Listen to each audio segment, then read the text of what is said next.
பழனியிலே சந்நியாசி தணிகையிலே சம்சாரி உன் கணக்கு புரியலையே முருகா ஆறுபடை மீதிலே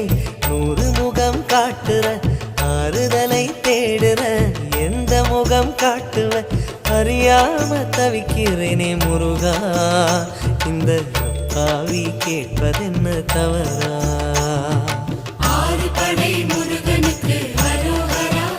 நாங்க ஆறுதல தேடுகிறோம் அரோகரா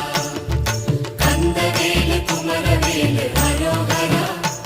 உன கண்டு வந்தா நிம்மதிதான் அரோகரா பழனியிலே சந்நியாசி தணிகையிலே சம்சாரி உன் கணக்கு புரியலையே முருகா உன் கணக்கு புரியலையே முருகா